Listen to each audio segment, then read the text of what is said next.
Bonjour à tous et bienvenue dans un nouvel épisode de Crypto Hebdo. Très content de vous retrouver comme chaque lundi. Alors c'est encore une semaine de dingue sur le marché des crypto-monnaies. On n'a pas de répit. Injective qui marque un nouvel ATH. On a eu également un airdrop sur des téléphones de Solana. Je vais vous en parler, ce sera pour l'actualité de la semaine. Je vais aussi vous parler du bon mindset à avoir quand on est sur des journées de correction. Donc si tout ça vous intéresse, je vous laisse mettre un like sous la vidéo. On lance l'introduction, on se retrouve juste après. C'est parti.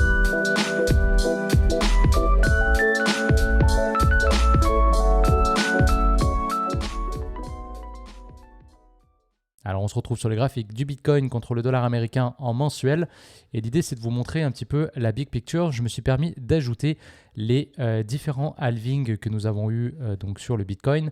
Je rappelle que le prochain halving aura lieu dans à peu près 120 jours, donc on sera probablement courant du mois d'avril.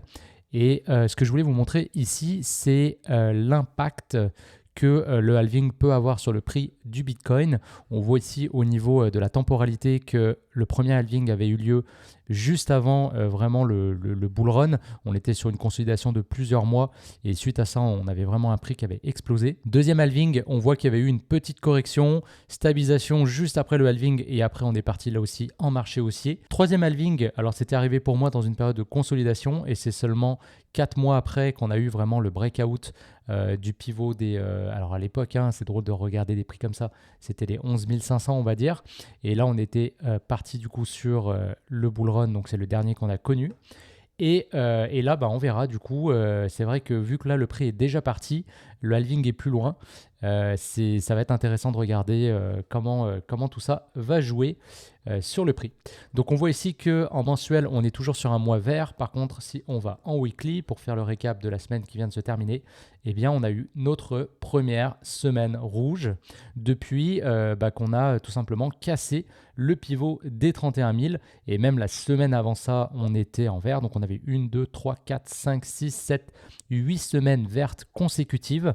Donc c'est la première semaine rouge. On va voir ce qui va se passer. Est-ce que c'est le début d'une correction un peu plus importante? Est-ce qu'on a un prix qui va revenir tutoyer ici les 35, 36 000, peut-être même redescendre? Pourquoi pas, c'est tout à fait possible, redescendre sur son pivot des 31 000. Ou est-ce que justement, il y a plein d'investisseurs qui vont en profiter pour rentrer avec, on a eu quand même on va dire un discount de 5% sur Bitcoin, mais si on va voir sur d'autres projets, il y a quelques projets qui ont corrigé beaucoup plus. Donc voilà, en tout cas, là on est lundi 18 décembre, on voit que le prix veut rebondir presque tout de suite. Ethereum aussi, on a eu une semaine de correction. Alors Ethereum, il est vraiment encore sur, à mon avis, un point intéressant au niveau de l'achat. On est toujours sur une zone de support importante. Et s'il tient bien le support ici, justement, on peut imaginer qu'il va remonter ensuite vers cette zone ici de vente qui va donc agir comme une résistance. Et là, on serait aux alentours des 4 000 $. Alors entre 4 000 et 5 000 $. Alors si on regarde ici à droite, on voit qu'il y a quelques projets qui tirent leur épingle du jeu.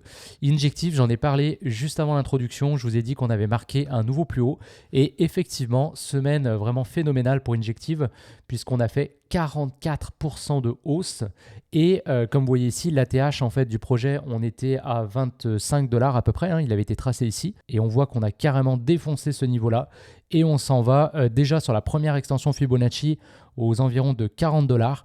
Et à mon avis, on peut largement aller chercher le deuxième retracement à 64 $. C'est personnellement le niveau sur lequel je prendrais pas mal de profit parce que je trouve ça intéressant toujours d'avoir des projets qui prennent le lead, qui vont inscrire une performance et du coup pouvoir prendre des profits sur ces projets-là pour investir sur d'autres projets qui ne sont pas encore partis, qui n'ont pas encore démarré.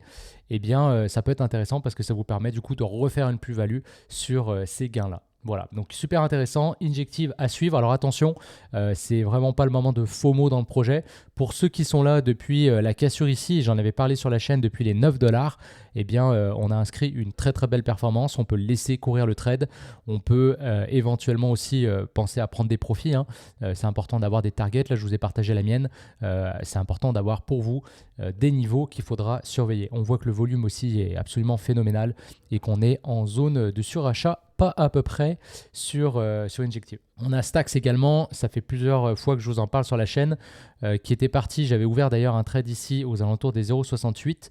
On est présentement à 1,1483 Et je disais qu'on aurait pu assez facilement, là, vu l'explosion qu'on avait eue sur cette bougie-là, aller chercher le niveau des 1,36, 37.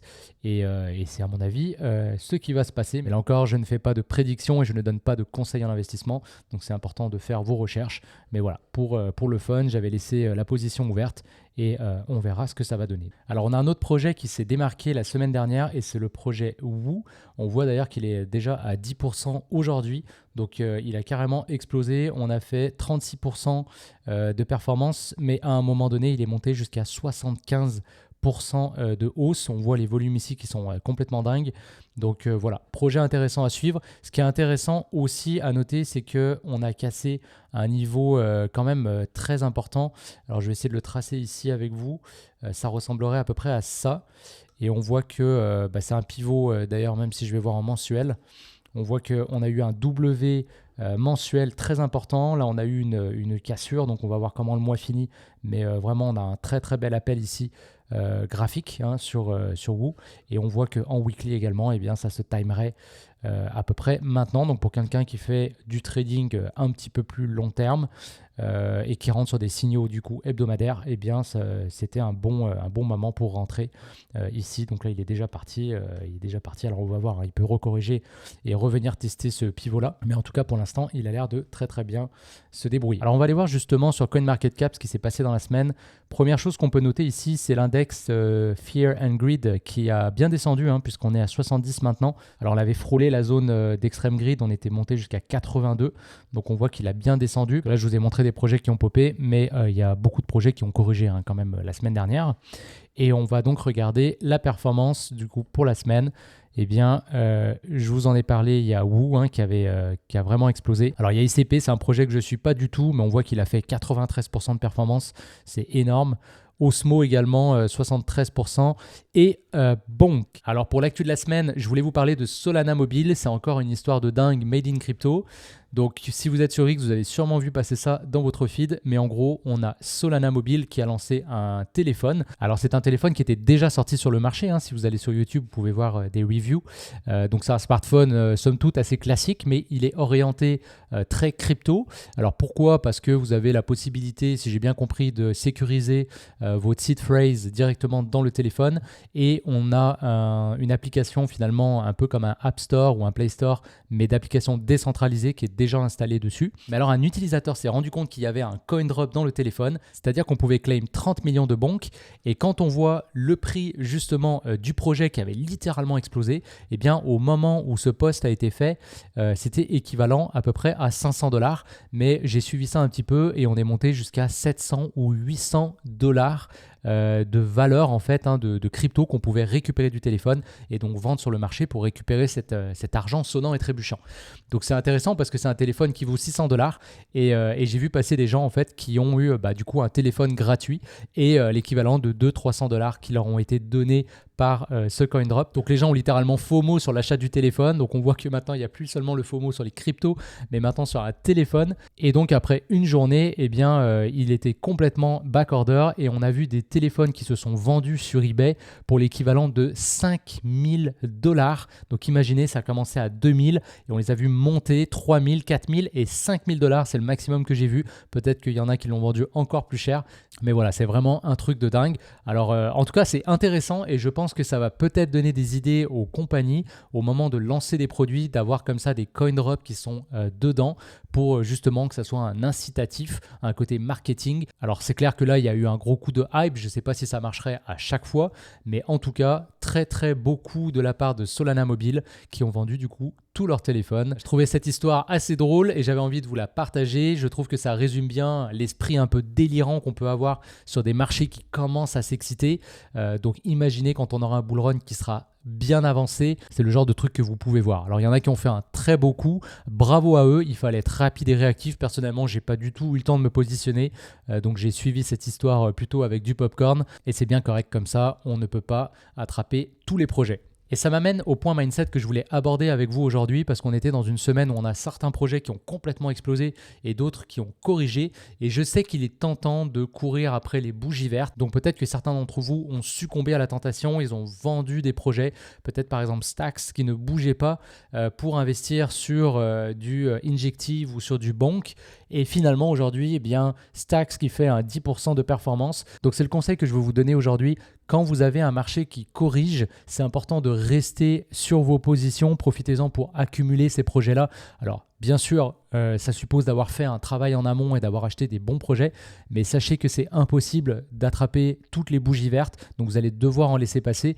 Et en fait, il peut être beaucoup plus préjudiciable pour vous de courir après ces projets-là parce que vous allez manquer du coup des performances sur les projets sur lesquels vous étiez déjà positionné et vous allez peut-être FOMO du coup sur une bougie verte qui va retracer, donc vous rentrez directement, vous perdez de l'argent sur ce trade-là. Donc attention à ça, ça va arriver de plus en plus. Donc je vous recommande de garder la tête froide, rester positionné sur vos projets. Et si vous voulez faire du trading comme ça, je vous conseille d'allouer une petite poche de cash pour le faire. Donc moi, c'est à peu près 10% de mon portefeuille et ça vous permet comme ça de canaliser un petit peu vos émotions sans que ce soit dommageable pour votre capital global. Alors sur la chaîne, c'est vrai que je vous parle des fois de projets qui ont déjà explosé. C'est peut-être un peu frustrant. Donc là, je vais vous parler d'un projet qui pour moi n'a pas encore explosé. Donc je vous rappelle quand même que c'est pas un conseil d'investissement. Là, je vous donne pas un signal. Je vous partage simplement un projet que je trouve du coup intéressant et sur lequel moi je me suis positionné là dernièrement. Donc si vous êtes curieux, je vous laisse faire vos recherches et je vous montre pourquoi je trouve que techniquement on a quelque chose d'intéressant. C'est tout simplement que on voit ici qu'on était vraiment sur une tendance baissière et on a vraiment respecté un canal. Donc ce qu'on appelle un canal baissier, c'est tout simplement que le prix venait à chaque fois rebondir sur ce niveau important. Eh bien, on l'a cassé et on l'a cassé vraiment avec même un pic de volume ici.